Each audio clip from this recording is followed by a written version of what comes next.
And we are live. Hello, everyone. This is My Two Cents. It's been a while, but I am again hosting the Kool Kapitalist Kids podcast. I am joined by Esoteric the Free and Filthy Heretic.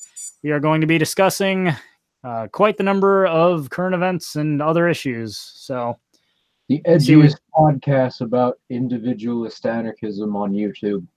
Yes. This is probably true. Yeah, but essentially the Super Bowl, I recognized it pretty much immediately, but the Super Bowl, I knew it was going to be one of those watch the other hand kind of days where the state was going to try and maneuver a bunch of stuff really quickly because they thought that the general public wasn't paying attention. And sure enough, it was. Ton of stuff happened on the 3rd. Is crazy. I would reckon that a lot of stuff is happening right now because all eyes are going to be on the State of the Union address.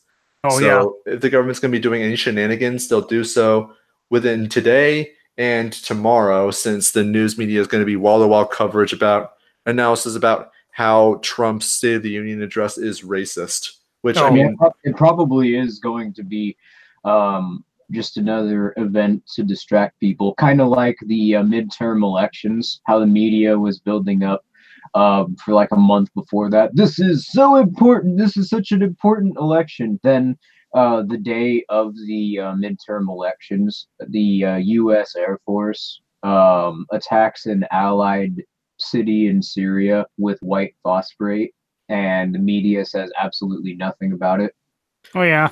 Meanwhile, the U.S. is very much looking to initiate military action in Venezuela because, China bad, Russia bad. That's probably what they're looking to do right now, why they're turning every single opportunity into a distraction, because they're maneuvering so many different machinations right now, which I think nobody would really consider acceptable. Just they have to try and hide all of the things that they're doing, and so they're turning a lot of what would be mundane things into distractions through the media.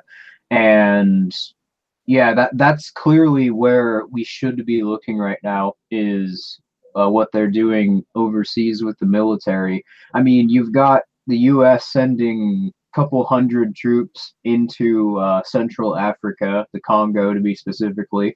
You've got them planning to send 5,000 troops to Colombia, which, for reference, we only sent about 4,200 to Afghanistan last year.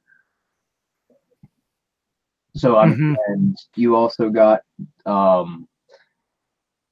you've got the U.S. trying to slither its way back into Syria and maintaining its position in Syria, which is one of the things we're going to talk about. So I guess I'm kind of getting ahead of myself.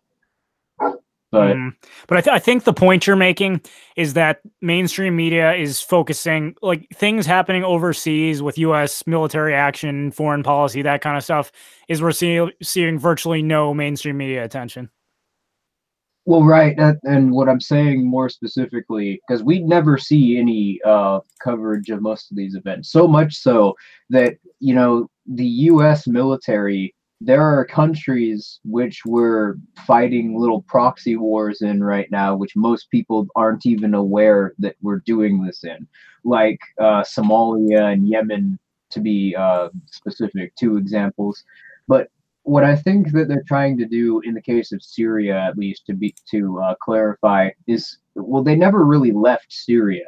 It's just that they're trying to, stay there, but attempts to try and weasel a justification while no one is paying attention. Like what Trump said specifically is that they need to stay there to protect Israel. Which is very strange because Syria is of no threat to Israel at all. But there's one thing about the State of the Union address that I thought was peculiar, and that was the extent to which this State of the Union address was hyped up to be incredibly controversial. Because if you recall, Nazi Pelosi went out of her way to rescind the invitation that apparently she's supposed to give to the president to give their State of the Union address to Congress. Now, just to be clear about how the State of the Union works, the President of the United States every year is supposed to submit this according to the Constitution to Congress. However, it can be done literally on the back of a napkin. It doesn't need to be a big public address. Right, but, and if I'm not mistaken, historically, Woodrow Wilson was the first president to actually do the public address. Prior to that, it was just a written submission. Pretty much. Right. And, of course, that's not to say that the public address is a good or a bad thing. I'm just pointing that out. But this is being hyped up to be something incredibly controversial, incredibly dangerous. Like, ooh, what's Trump going to say that's so forbidden? What's the truth that he's going to speak that Nancy Pelosi doesn't want you to know? So basically, they're creating controversy for the sole purpose of hyping up an address that is almost certainly going to be a gigantic nothing burger, and we know that the press is going to say that it was the most hateful, racist speech ever. But yeah, we were gonna start off this stream by going over something which I had found, and I think it's pretty hilarious. I don't even remember exactly how I found this. I think it was just like it was in my recommended feed. I don't remember why I clicked on this stream, but there's a live stream right now. I'll screen share it. Hosted by Comedy Central UK's official YouTube page. Pie in a Pint. It's basically one of those like interview shows where they have celebrities on, kind of like that show where in the US where some comedian will have a famous person get into a car and they'll play music or something. That's sort of like the British version of this show. Anyway, there are 8 people watching this stream live right now on Comedy Central's official YouTube page for the UK, which has 1.1 million subscribers. And as you'll see in the right-hand corner there, myself, Eso, and Filthy began spamming their chat feed, and nothing happens because no one's watching. Oh, yeah. I actually had to delete something because I was a little worried that something would happen to me, but suffice to say, their chat is dead. And just to be clear, this stream has been going on for roughly 4 hours, I checked. But you would think that, like, oh, 8 viewers? Well, the stream's been going on for 4 hours, so maybe their viewership peeled off. But no. You look at the chat of the live stream, their first message, or at least the first one I could find, was posted 2 hours ago. And it's just a guy saying hi. And then you have, like, a few other messages. Most of them are just like one of them is just like, this sucks, and the chat is, and the stream is dead, something like that. So no, this isn't 8 viewers. This is like 8 viewers 4 hours later. This is 8 viewers constant. Nobody freaking watches their stuff. Nobody cares. The only reason that it's on at all, or nobody watches their crap anymore. They lost their star when Jon Stewart quit. And since then, well, they have absolutely nothing to go on. Their viewership is dead. The mainstream media is dead. There are dinosaurs. People are talking about how like the mainstream media is dying, but you know, nobody has TV anymore. And when they actually do try and stream or host shows on the internet, on social media, and compete with just people recording videos in their bedroom like us, I mean, they get fucking killed. I mean, I wouldn't even say they're dying. I'd say at this point they're dead, and they're just like an animated corpse propped up by the subsidies they receive by the government. Yeah, I think it's actually worse than that, because not only are they largely propped up, but they're also supported. I mean, I'm sure you guys have tried looking up videos on YouTube to pull for a video, right? And that's the other thing. This is being promoted in YouTube's algorithm. So this exactly. That's how this video actually came up in my recommended feed, because I don't watch Comedy Central. I absolutely hate mainstream television. It's like the worst parts of internet content exemplified with nothing good. But like it's like the edgy stuff, but it's not even that edgy because it's acted and it's FCC compliant. But Yeah, Just quick, Zachary Colley just gave a super chat. They're only on because of Big Ben. yeah, pretty much. But yeah, this is just completely pathetic. I mean, they're being promoted in YouTube's algorithms and they can't even get 10 viewers. Yeah. The mainstream media in general is promoted on the algorithms. Oh yeah, and they can't get. Especially mainstream news channels, YouTube, like how YouTube changed their algorithm. We only promote credible news sources. And now whenever you type in something even remotely current events related, you get at least 12 mainstream media videos before you get anything else. For some reason, the Young Turks is considered credible. Oh, yeah. I don't understand. Like, there's a protest happening. I remember trying to do my video on the Yellow Vests. I was trying to find footage of protests, and it is just constant, like, mainstream nonsense. Like, come on, just give me some footage without the frickin' watermark. That's all I'm asking. But, well, I mean, yeah, this was hilarious because as I pointed out in their chat, I initially linked this stream in my Discord server to basically show everybody in there and laugh at them. And the people clicking on the stream made the viewer count go up to like 15 or 16 when it was 5. Like when I found the stream, there were only 5 people watching. And so I left a comment. We doubled your viewership by sharing your stream in our Discord server. And we really did. That's the fucking great part. Yeah. All right. I guess moving on. So did you want to start with Sargon and the FTC or? Oh yeah. Well, I've been mentioning since about whenever the Internet Bill of Rights thing started, like late July, early August of 2018. Basically, whenever Alex Jones first got kicked off of social media, I've been arguing since then that this is very blatantly an attempt to have the FCC try and nationalize social media. And so the FTC will be able to criminalize people for posts that they make on social media. And right now, what we have right now is a PSYOP campaign designed to try and manipulate people into supporting the FCC's nationalization of the internet. We have multiple bills proposed since then, which are just slight revisions of one another, which basically argue the exact same thing, that the FCC needs to take control of social media and that the FTC should fine or criminalize content which it deems to be unfair. And this is something I've been pointing out because it's basically a state-constructed op, because the state controls the mainstream media, which has constructed this narrative of social media censorship, and that the FCC needs to step in and nationalize the internet because it controls the mainstream media through a CIA program known as Operation Mockingbird.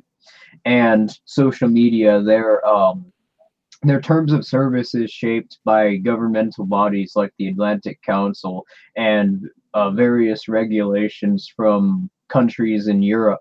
And on top of that, they're all subsidized hundreds of millions of dollars by the US government.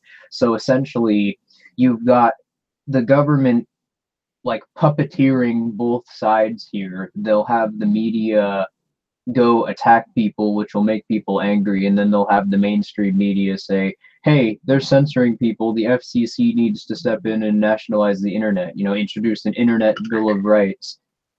And basically a lot of the skeptic YouTubers like Sargon, Sticks, Hex, and Hammer, Computing Forever, they fell for this hook, line, and sinker. And it's particularly damning because a lot of them will simply just, they argue that we need to decentralize the internet. They argue that this is not a problem which the market can currently fix, and is not, and in the case of Computing Forever, he even acknowledges that the internet controlling social media would not be a good thing. That this is what the social media companies want, because if they're nationalized, then they can't go out of business because the government will be funding them and forcing people to associate with them. So I mean, they're already funding them, but people can at least try to compete now and create their own competing infrastructures. But if the FCC nationalizes the internet, then they'll never go out of business because we'll be forced to fund them and associate with them. Okay. Yeah, and that's something for all my viewers to know. I did a response to Black Pigeon Speaks about that very issue, which Eso just summarized it all. I'm not going to go over it again. However, when I looked at the stream, I think the particular stream you had sent in the chat, Eso, Sargon was talking to a YouTuber called YouTube Law, and he was looking to sue Patreon and PayPal in virtue of the fact that they violated it's his contention that they violated antitrust laws when they attempt to take down Subscribestar he's saying PayPal illegally collaborated with Patreon to take down Subscribestar. At least I think that's what his contention was. And I went over this in a recent video I made. This is not what they've done. The Department of Justice set up a program in 2013 known as Operation Choke Point, where they'll target the FDIC to manipulate the interest rates and credit loans of certain financial institutions and banks by designating certain types of associations they make or people they associate with.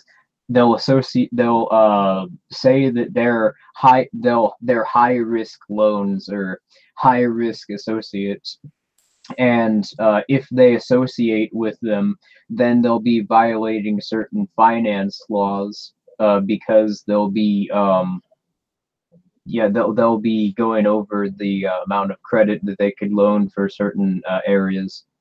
And what happens is that sorry to interrupt.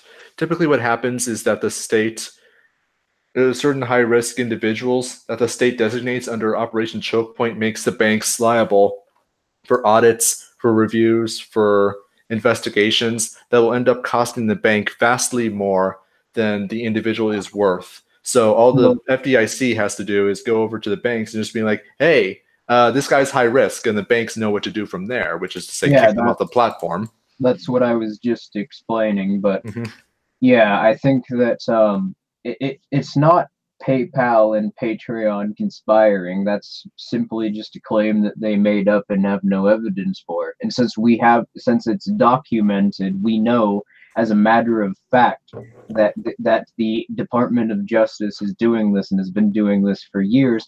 I think it's more likely that the Department of Justice is sicking the FDIC on PayPal and companies like that for associating with companies like Subscribestar or people like Sargon of Akkad, because we can see it's not good for the business model of these companies that do this.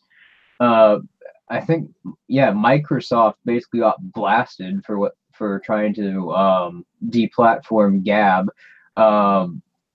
Twitter and Facebook, they're hemorrhaging profits even with the government subsidies, which is why they want to be nationalized. It's basically the only way they can survive at this point. It's essentially, they've essentially upped the op, for lack of a better term. They tried to get people to nationalize the internet. They tried to get support for that. That failed. So now they're trying to create the illusion that there's some sort of market conspiracy, when, again, they're manipulating this behind the scenes through various political machinations and trying to manipulate the public once again to do exactly the same thing. Because look at what they want. They're doing this here, and they're trying to get the FCC to nationalize the internet again. And I think one thing to think about that raised red flags in my mind is if a company like PayPal, Stripe, these other payment processors, from a strictly business standpoint, they have nothing to gain from not associating with Subscribestar. I mean, however they might feel about certain creators that are on Subscribestar, if people are donating through Subscribestar using their payment processors, they are making money. If they do not do business with, and at least I've never run a business where you like Subscribestar, but presumably there's a startup cost in order for them of some sort for them to use to be associated with PayPal or Stripe. So from a business, that doesn't make sense why they would do that of their own accord, just to help out Patreon by taking away Patreon's composition. Even if Patreon, excuse me, is filled with just the most rabid social justice warriors who just hate everybody who disagrees with them with a burning passion, the incentives that business creates makes it so that they can't censor people. Yeah. At least not unless they want to stay in business. And if you think about it, why would Sargon was making like $12,000 a month through Patreon, and they get 10% of all the donations. From a purely business standpoint, it made absolutely no sense for them to ban Sargon as it is.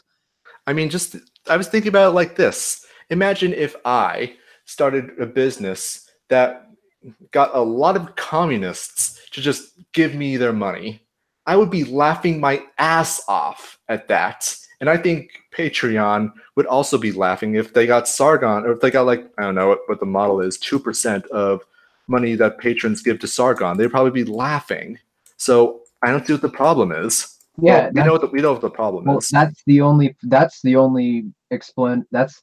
reason which would possibly explain why they've done this. Because if they don't, the IRS will come down on their asses. They'll get sued, and then the government will take hundreds of millions from them, like they did in one case where a bank didn't comply with the FDIC's credit manipulations.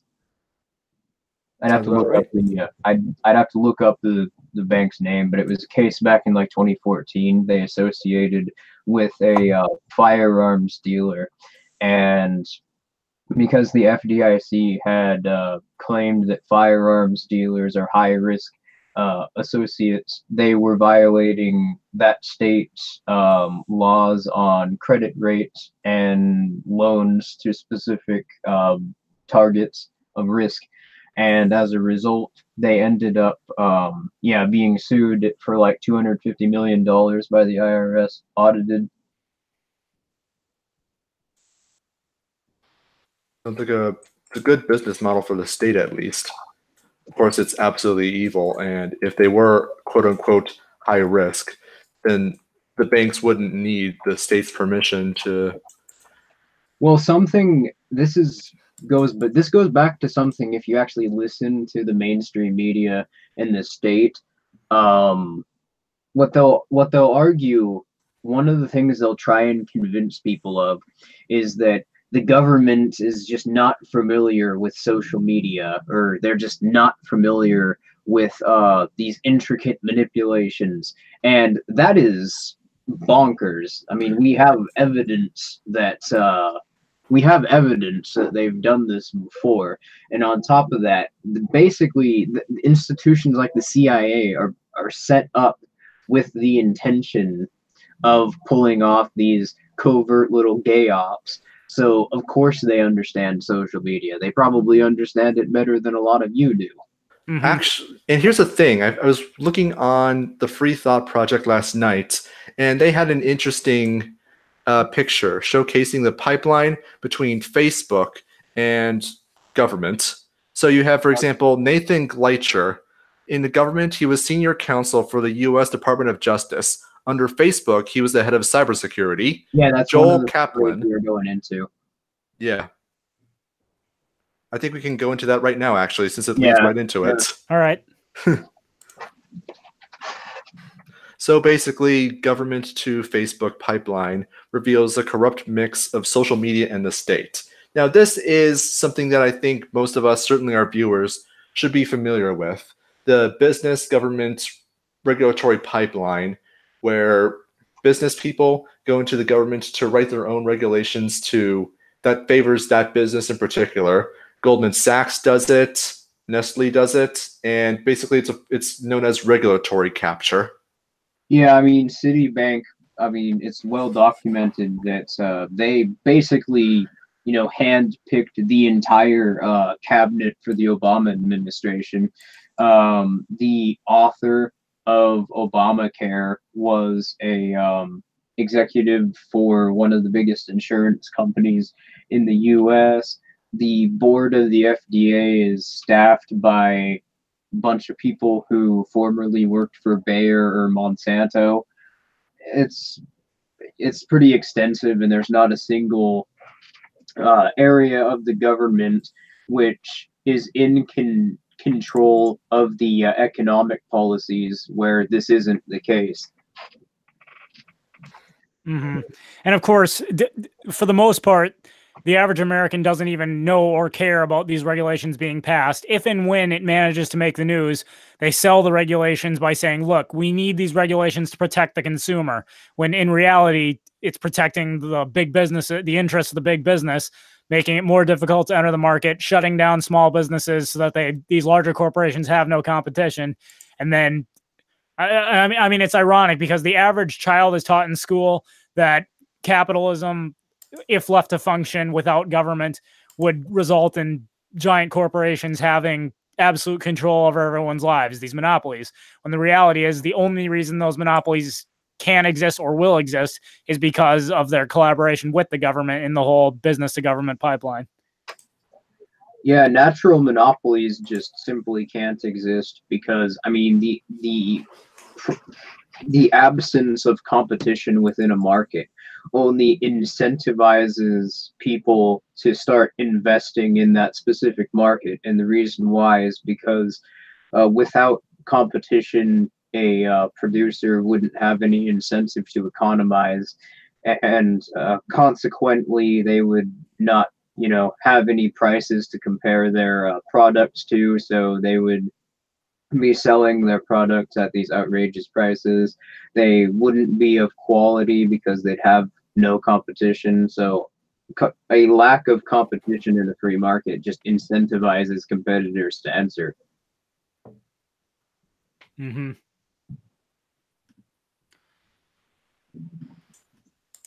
All right, moving on then. I believe next thing on the agenda was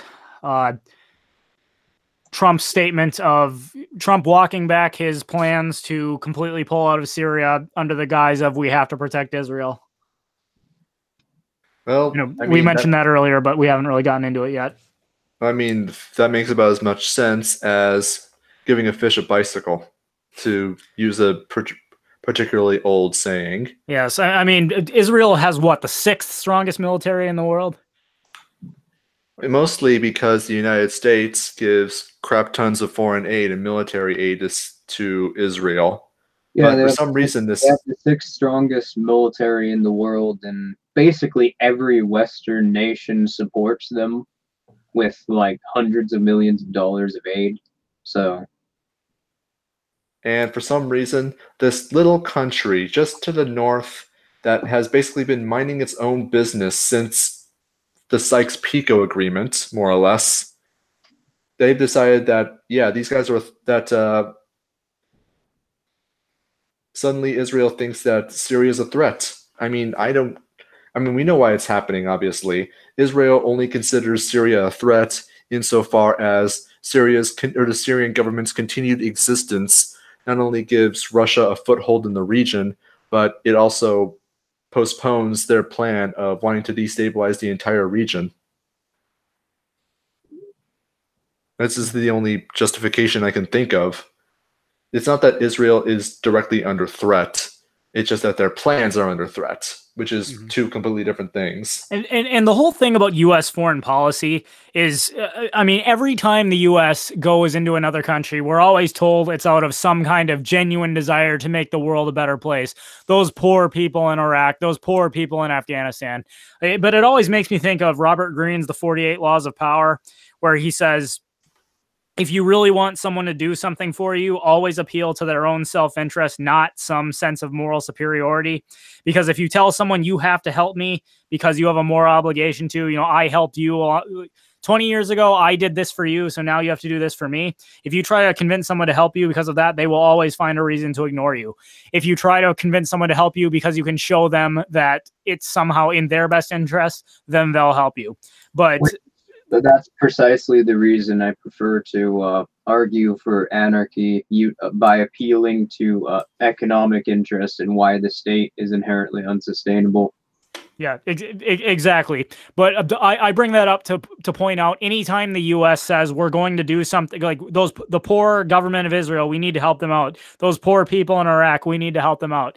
Yeah, there are how many people in Africa who are doing way worse than the people in Iraq but the U.S. isn't well, I mean, actually, they are intervening in some parts of Africa, but you know, some other part that there's always somewhere else in the world that's just as bad or worse that the U.S. isn't intervening in. If the U.S. is intervening, it is doing so because it has peace in the game, if you will. It's not out of some sense of moral duty to protect poor, innocent people. The United States had any sense to help poor people around the world, they would dissolve. They would dissolve. There would be no more U.S. governments. They just go away. Yeah, pretty much. I mean, that's just the rule for all governments. So. I mean, someone in the chat proved me wrong. Give me one example of U.S. foreign policy intervention that was completely justified, and wars and defending others in wars of aggression from other states don't count. But filthy, if we don't murder 40,000 people a year increasing, who will build the roads? Right, we need to build the roads off the broken backs of brown people. I forgot. Sorry. Yes. Also makes me think of TJ Kirk's tweet this week about how libertarians actually, you know what, I can't resist but bring this up just quick because I think Atomic Individualist responded to it. I responded to it. But earlier this week, TJ Kirk tweeted out, number of times libertarians have rolled their eyes at the what about the roads argument. And for some reason, he picked the number 646,398,275. Number of times libertarians have given a cogent answer to that question, according to TJ Kirk, 0. Wow. Yeah. Yeah, same amount of times, 680 whatever million. We've rolled our eyes, and same amount of times we've given an answer as to how that's not an argument. It doesn't matter.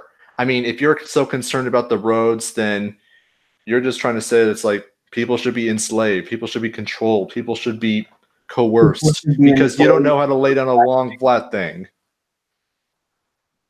Mm-hmm. But what I pointed out in my retweet where I answered it is, okay, setting aside the question for the moment of whether or not the government is better at building roads than private industry, it's not, but setting aside that question for the moment, all I have to do to disprove that is find one instance in history where private entities constructed a road and in doing so would prove that it is not the case that you must have government or there are no roads. I can definitely find one example. In fact, I can find multiple examples. So, yeah. Well, basically the entire United States prior to the mid-30s. Exactly. Most of the roads were privately constructed and owned until the government declared eminent domain over them, and I think it was like 36. Exactly. And then come the 1950s, you have the Interstate Highway Act, and that's when the government really starts taking over the issue of building roads. But I think the first highway actually was built entirely from several private businesses working together to build a very long stretch of road. It wasn't until later that the government claimed ownership. And that's the other thing. Governments, as it is right now, you know, they don't build roads. What they do is they steal resources from people and then contract private companies. Mm-hmm. So, which gives the private companies no incentive to be economical because they know the government's spending someone else's money and can always get more. Mm-hmm. Right. I'm not arguing that that's that's an exchange related to private enterprise, but I'm saying like the idea that it's just the government, it's government employees. No, it's not. It's the government stealing our resources and then contracting construction companies. All right. Well, before we go down that rabbit trail any longer, Nick's Black Monday at GM, 4,000 layoffs expected this week. Yep, that's another thing that happened while we were all being captivated by the Super Bowl, or at least supposedly. I think it sort of speaks for itself. Everyone's talking about how great the jobs market's doing in the U.S., and Trump pointed to, at like the first week he took office or so, he pointed to GM. Look, they have like 8,000 new jobs. I can't remember what the number was off the top of my head right now, but yeah, 4,000 of them were just lost in like the first quarter of 2019, and last year it was like 7,000 jobs lost by GM. I remember we did a story in one of our earlier streams, but yeah, basically, I mean, all the jobs have been lost at this point. And now, before I make this next statement, I want to preface this. I haven't done the adequate research to actually back this up. I'm just speculating here. But I have to wonder, GM presumably uses a great amount of steel in their, GM uses steel. Trump talked all about how his steel tariffs were going to create American jobs. But I can't help but wonder how much influence Trump's steel tariffs have to do with the fact that GM's laying off 4,000 people. Well, considering that I had an agricultural job in the summer of 2018, and then Trump's tariffs on agriculture cost me my job directly, I can argue that probably it was as a result of the exact same economic policies, especially considering Trump just recently announced some new tariffs on steel. Yeah, the whole thing about Trump's tariffs is like the media will go put a TV camera in the face of some steel worker somewhere who's, jumping up and down because his job was saved by Trump's tariffs, and everyone and all the hyper nationalists are like, see, look at that steel worker, his job's saved. Look at what Trump's tariffs are doing. Like, all the while ignoring the fact that I think it was estimated about for every one job that his tariffs save, at least 16 other jobs are lost elsewhere. But of course, Henry Hazlitt pointed this out in Economics in One Lesson, that every time that you create a tariff, goods and services are going to increase in price. And the difference in price is spending power that is not being put forward in other industries. The example he used is if you have a $15 sweater that was built or a $15 sweater that was built domestically versus a $10 sweater that was built in the UK, you have the $5 difference is going to be put into the sweater and not put into, say, a baker or a tailor, or saved up in a bank and then put forward an investment. That difference is going to add up among the numerous other people who are also going to buy sweaters. And ultimately, it's just going to cause a lot of harm. People can very much see the steel workers whose jobs are saved. What they don't see is all the people who are not able to use construction projects that involve steel because it's too expensive. All the people who would otherwise be able to spend more money on other things. The effect of a steel tariff is that people's real wage decreases. Tariffs and Trump's tariffs are a direct threat to our spending power. And for some reason, this is considered to be a good thing. Well, I mean, I know statist logic and all, but still. Yeah, well, you know what frustrates me even more, because the diehard Trump fans who will follow anything he does, even if it's stupid. I understand why they're jumping up and down. Basically, in their mind, anything Trump does is good. But there are others, and like I've seen comments on Twitter where someone responded to a comment on a thread I was on. This was a few weeks ago, but he said basically, Trump is a businessman. He must understand that free trade is a good thing. This is really just part of a big game on Donald Trump's part to achieve the ultimate end goal of free trade. Chess. Yeah, Trump's just playing. I've come to call it the 4D chess fallacy. But again, this is at best an unfalsifiable assertion. And I will say right now, if it turns out that Donald Trump is really running the most genius, intricate game theory plan in history, and that by the time he's out of office, it will result in free trade and everything else, then I will stand corrected. But until then, I can only judge what he's actually doing, not what he might be doing as part of a giant 4D chess game. We need to increase the state's influence over the market and radically decrease purchasing power so that less people will have access to resources and be able to actually start businesses in order to stimulate the free market. We need slavery in order to achieve freedom. Yeah. The 4D chess argument, I just cannot help but think of 1984 when I hear that because that's really what it is. I can't describe it as anything other than just a flat act of Orwellian doublethink. It's a form of special pleading because they put a lot of energy and emotional investment into Trump. And even though this is all proving to be completely wrong, everything that they thought about Trump was completely incorrect, they still want to spare themselves the emotional embarrassment of having been wrong. So they spin this ridiculous idea that he's just playing 4D, or it's 72-dimensional Chinese checkers. Yeah. And somehow that's... He killed more people last year alone in drone strikes than Bush did throughout his entire presidency. Oh, well, that's just 4D chess. He needs to murder them to save their lives. Yeah, exactly. I wonder if you can convince people that the Timothy McVeigh simply bombed the Oklahoma City tax building in order to save their lives. Yeah, well, I think we pretty much exhausted that one. Next on the list, ICE snags hundreds of illegals with pay-to-stay scheme. Yeah, that was an interesting one. So that's something that I've been seeing increasingly more and more of, that in ICE detention centers, the people who are being made to stay there are being used essentially as free labor by the U.S. government. So I wouldn't even describe it as a pay-to-stay scheme. I would describe it as very bold-faced slavery, because that's what it is.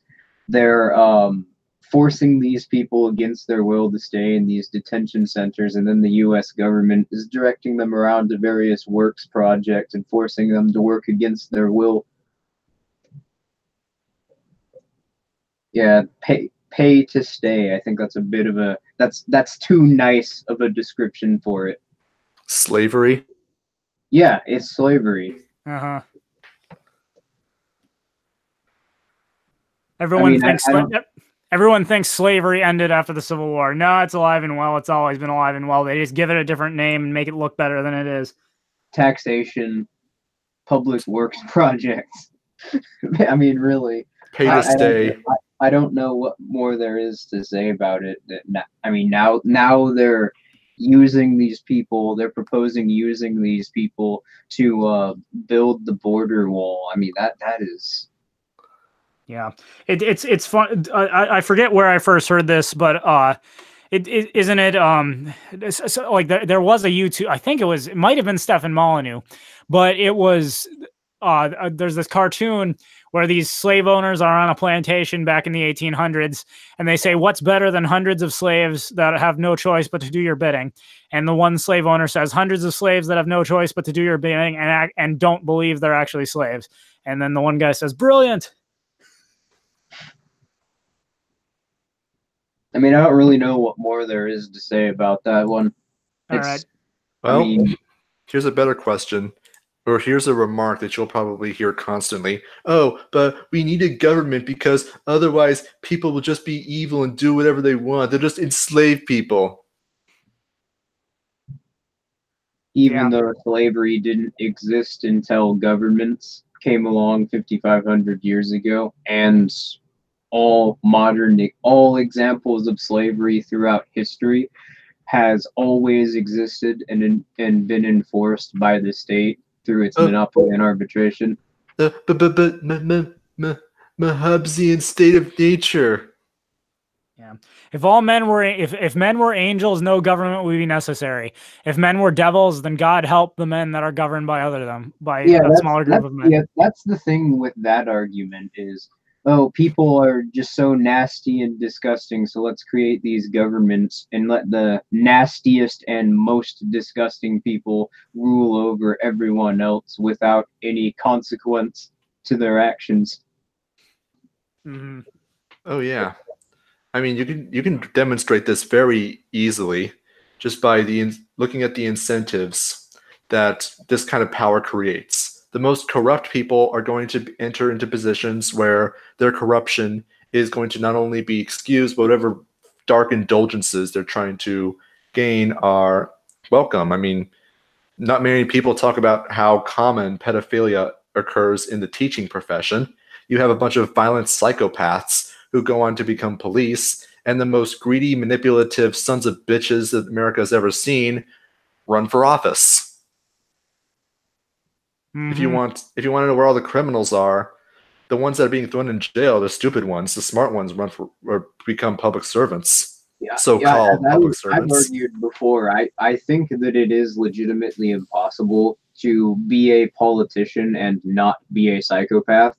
Because in order to be a politician, you have to rationalize with yourself and be directly responsible for all of the things which the state does, all of the people that it kills as a result of your laws, and all of the people whose lives are ruined as a result of your economic policies. And you have to internalize that and live with yourself after doing that, and so many of them do. These people, I don't think that it is possible to have a normal functioning psyche and be a politician. You have to basically not have feelings or the ability to empathize in order to be one. Mm-hmm. Well, next on the agenda, Washington resurrects the arms race against the People's Republic of China. Case in point. I've heard the reptilians theory, but I mean, if they're not actual reptilians, then they may as well be. I don't know if I should be offended or not. I mean, I'm not doing it, but yeah. But yeah, for those of you who haven't heard, the U.S. through NATO is trying to stop Russia from trading or obtaining nuclear arms, which is basically what we were doing in the arms race back in the 60s through the 1980s. And yeah, that led to a Cold War, the Cold War. Which basically we're in the Cold War 2.0 now. Just there's a third player involved this time, which is China. Yeah, I mean, now we officially are, because before you saw all this state anti-Russian propaganda, and I mean, now we're just officially doing the exact same thing we did in the Cold War. Now there's not even it's not even like a equivalence in principle. It's just we're literally doing the exact same thing. And I think if I recall correctly, the doomsday clock is 2 minutes to midnight. It's at the point like where Cold War was at its most dangerous. Oh, and that's another thing. What wasn't Trump supposed to be the anti-war candidate, and everyone was scared into the state tried to scare everyone into supporting him by arguing that Hillary Clinton was gonna nuke Russia. Well, first it was during the Republican primaries, wasn't it? Ted Cruz was the war candidate and Trump was the anti-war candidate, and then once Trump won the nomination, they said the same thing about Hillary. Yeah. Yeah. Well, you'll notice that both sides of the state-controlled media said the same thing. Trump was going to start a war with Russia, and Hillary was going to start a war with Russia. I mean, apparently it appears that either way, a war was going to be started with Russia. So. Yeah. And of course, the average American now believes that Russia has the ability to control the outcome of U.S. elections, which, as I've said, true or not, Putin absolutely loves the free media attention he's getting. Definitely, the fact. Yeah, I don't. I mean, I don't believe that they did. There's no evidence for that. But even if they did, the U.S. is constantly manipulating foreign elections through the CIA. Absolutely. So, and this is something which the current CIA director, not even a year ago, went on Fox and joked about. In fact, let me try and find that clip real quickly. If anybody recalls, two examples I can think of off the top of my head where they brought in the neo-Nazi government into Ukraine in 2014. There's the election meddling that the U.S. was involved in, spending, I think, $15 million to get Benjamin Netanyahu's rival elected in Israel. And this was in 2013. And now, more recently, the U.S. is trying to overturn the results of the Venezuelan election to get Maduro out and to get the next guy, whatever his name is, I forgot. Guaido. Guido. I can't pronounce it right, but yeah, it's like Guiado or something. I'm just going to say Guido. The mainstream media is trying to argue that he's a libertarian. Mm-hmm. I mean, he's anyway. He's as libertarian as Gary Johnson. I have a clip here. This isn't the current CIA director. I misspoke. This is actually James Woolsey. He was the director under Bill Clinton's administration. But yeah, I guess I'll just play the clip here. Have we ever tried to meddle in other countries' elections? Oh, probably, but it was for the good of the system in order to avoid the communists from taking over. For example, in Europe, in 47, 48, 49, the Greeks and the Italians. We don't do that CIA. now, though. We don't mess around in other people's elections. Only for a very good Can cause. you do that too, Vine? Only for a very good cause. Yeah, exactly. But isn't that why the government does everything for a good cause, the quote-unquote greater good? Yeah, it does. It's the greater good doesn't exist if you need to do unethical things in order to try and achieve you can't do unethical things to achieve an ethical conclusion. That's a performative contradiction, and that's the point. The implication there is that we're doing unethical things, but at the end of the road, we'll arrive at a good and ethical conclusion. But I mean, that's why they just use the term greater good, and that's why they need the modifier, the greater good. But that's very much what the intended implication is and what they are implying. And I think that if you actually process that, I think even the most normie of person can see that and say, hey, if you're doing evil things, how are you going to achieve a good conclusion?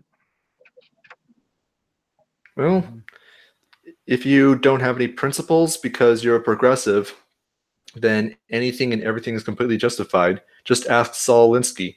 The core point of his tactics is that the ends justify the means. They don't care about ethics or morals. And he owes that to Machiavelli, so it's not like he invented that. Yeah, Machiavelli is even more illustrative because, well, he was the first one who probably indirectly pointed out that in order to be a ruler, you are incentivized to be the most ruthless, evil, conniving son of a bitch in the universe. Mm-hmm. All right, well, the next two news stories are kind of interrelated, so I'll mention them both at the same time. First, one news story here is the profit party is over, Q1 earnings growth crashes, and then the next is called Fed Kills the Bear, but obviously it has to do with the impending economic crash. So, well, have you read these, Filthy, or should I introduce these stories again? You should introduce the stories. Well, okay, which ones are we on right now?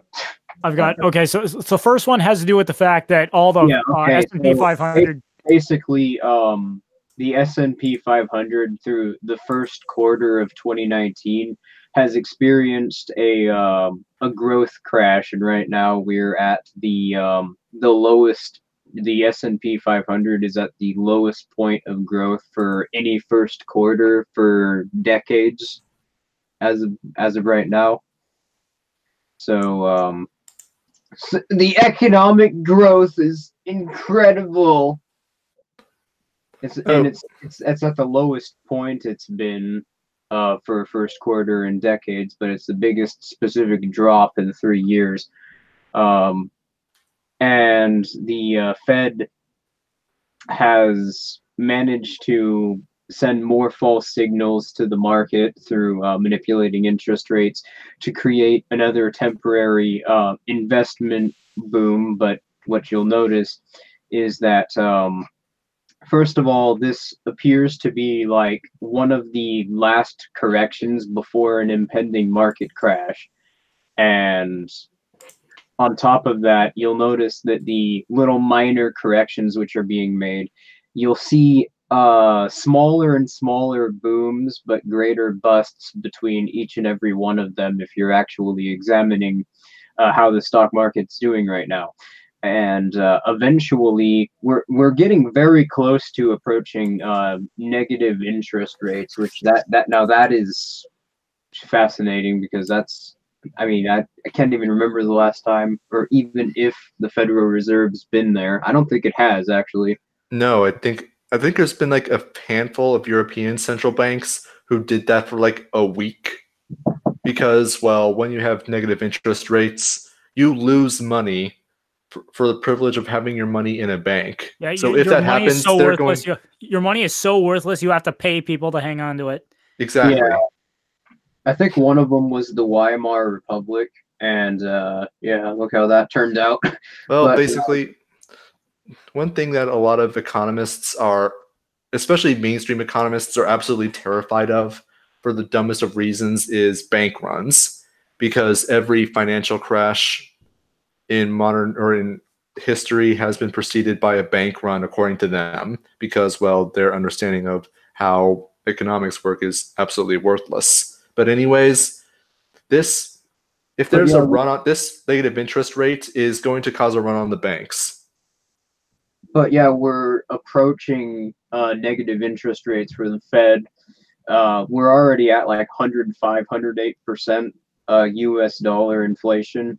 There are 4 major countries which have rejected the US dollar now: Russia, India, UAE, and Saudi Arabia hasn't rejected the US dollar, but is moving towards it. And if that happens, it's completely screwed, because Saudi Arabia is the country which is upholding OPEC, which, for those of you who don't know, is pretty much the only reason that the US dollar has any value on the market as of right now, because countries are essentially forced to trade with it in order to obtain oil. Which is why the U.S. will never stand against anything Saudi Arabia does. I talked about back when Jamal Khashoggi got murdered. I talked about this on Today with 2 Cents. But Trump just refuses to condemn the Saudi government for that. Well, of course, it's because the U.S. government never condemns the Saudis for anything. We need the Saudis to keep upholding OPEC. It's also the reason why U.S. foreign policy is basically since the 1970s has been so heavily centered around oil, or occupying major points in the world of oil distribution. Yeah. Also, Rainbow Asteroids dropped a super chat. If anyone says greater good, say watch Hot Fuzz, which is a fantastic movie, and I would strongly recommend that everybody watch it at least once. But yeah, you just have the creepy cultists gathered around saying the greater good. I'm not going to spoil the movie to explain why they're saying that, but yeah, let's just say it's fitting. Might need to look that up so I can get that clip. I'm just going to use that whenever somebody mentions the greater good in my upcoming videos. Yeah. All right. I mean, yeah, just look up Hot Fuzz greater good. You'll find it pretty quickly. All right. Next, the 9th appeals court, was it, ruled that the police do not need a reason to place you on a suspicious persons list? Yep, and I think that pretty much just speaks for itself. because they can simply put you on a suspicious persons list for whatever reason that they want, and then they can use that as a justification to obtain a warrant. So essentially, the police are the ones that are just giving out their own warrants at this point, which, yeah, basically, good luck trying to argue that we have a Fourth Amendment at this point. Yeah. You know, and I should bring up, I was going to make a video about this. I ended up not having time based on what I chose to make videos on. But don't forget, people, in lieu of the Parkland shooting, when the sheriff's deputy who was assigned to protect the school abjectly failed at his duty to protect those children, the parents sued, and the courts yet again ruled that they have no just complaint, despite the fact that this sheriff's deputy's entire job was to protect these kids.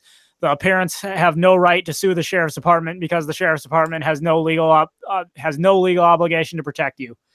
They can get a warrant against you for pretty much any reason now. They can violate your rights in the name of national security. But if it comes to you're in need of help and you actually need the police to come save you, sorry, they don't actually have a legal obligation to do that. Yeah, and before anyone can argue this is just corruption within the government, or these are just bad actors, keep in mind that everything which the government is currently doing, the Constitution has enabled them to do so. Everything which they have done is according to the idea of the social contract. That is something, I'm not arguing the social contract is legitimate. I'm just using status logic against them. But according to the social contract, the society we have is a result of the Constitution. So the Constitution either did nothing or it directly enabled it. All right, and with that, we've been over an hour now, so we should probably get on to the last story here. Toronto housing market crash. It's over, man. It's over. Game over. Yeah. Apparently, the Canadian housing market, at least in Ontario, has crashed now. I think that just sort of speaks for itself, especially going on the topic we were going over earlier with the global markets and how there's about to be a giant market collapse. Yeah, some of the industries now are collapsing as of right now. Like, it's already happening. Mm-hmm. It's kind of unbelievable for a lot of people to grasp because the housing market crash is within the living memory of a lot of people. I'm trying to do research for a video explaining the housing crash in excruciating detail because you know it's going to happen. The everything bubble is going to burst and the media is going to be like, well, you see, this was the result of there not being enough regulation. If we just had more regulation, then we would reach utopia. We're about to turn the corner, you guys. Yeah, I can hear Alexandria Ocasio-Cortez right now saying that. This was a lack of regulation, and you see, the world's going to end in 12 years, so even though the economy just collapsed, what we really need to focus on is global warming. Sounds about right. This was the result of rich people having too much money. Or heck, at this point, who wants to bet the mainstream media is going to say the crash is entirely the fault of Donald Trump? At this point, it's going to be Donald Trump, and it's going to be a lack of regulation. Those are going to be the two things which the mainstream media blames the everything crash on. Not like it's going to matter because, I mean, by that point, you know, the global economy will basically be gone, and the state will, I mean, people will be trading on local levels, like farmers markets and stuff like that. Thank God this is going to happen soon because it'll at least be springtime, so most people will be warm. But it's going to be blamed on Trump, and it's going to be blamed on free markets. Well, they're going to portray Trump as a big anarcho-capitalist free marketeer. Yeah, I think one thing that article pointed out is that in the case of 2008, the Fed still had room to inflate the dollar. At this point, the dollar is so worthless that if they try to repeat what they did in 2008, it'll only lead to the absolute death of the U.S. dollar. Yeah, they are already, there are a bunch of different countries that are just flat out refusing to trade with it. So who exactly is trading with the dollar? On top, I mean, and that's aside from the fact that there's going to be an everything crash, you know, the dollar is going to start being rejected at that point. Basically, people will have to trade with various cryptocurrencies and peer-to-peer means to survive. Yeah, or individual exchanging physical gold and silver in farmers markets. Well, I'd personally recommend cryptocurrency because farmers markets and precious metals can be tracked. In fact, that's what the state did during the Great Depression. Like, and that's just to put this into perspective. This is going to be worse than the Great Depression, and even in the Great Depression, people needed to trade with gold and precious metals in order to survive. Well, then the federal government President FDR issued Executive Order 1605, not 6105, which had the Treasury Department confiscate all private gold reserves. Mm-hmm. And I was just talking about this on the last episode, but yeah, if you're trading in farmers markets with anything other than cryptocurrency, if you're trading with any other means other than cryptocurrency or just anything which has a private ledger, you probably need to start considering encrypted private ledgers, because that's going to basically, otherwise the state is going to come after you. All right. Well, on that note, that is everything we intended to cover this stream. So I'll take a quick look at the chat box, see if anybody's got, if there was anything to address there. Is there anything? Not really on the stream. No. All right. All right. Well, thank you everybody for attending. It was fun to host this thing again. So thank you to Eso and Filthy for letting me do so. And for all my viewers, I'm guessing most of you are aware of Filthy and Eso at this point, but if not, please subscribe to their channels. Both you guys go ahead and give yourselves a shout out. I'm Filthy Heretic. I make awesome stuff, and I got a new video which will be out tomorrow. Awesome. Eso. I'm Esoteric the Free. I have a new video which is coming out tomorrow as well, and I'm not going to spoil much, but it is a response to something Thought Slime did recently. So always a good time with him. Yay. All right, and then this is my 2 cents. I've got a video coming out this Thursday, so stay tuned for that. Not going to say anything about it at this point. But as always, thanks for watching, and that is my 2 cents. So take it for what it's worth. Bye.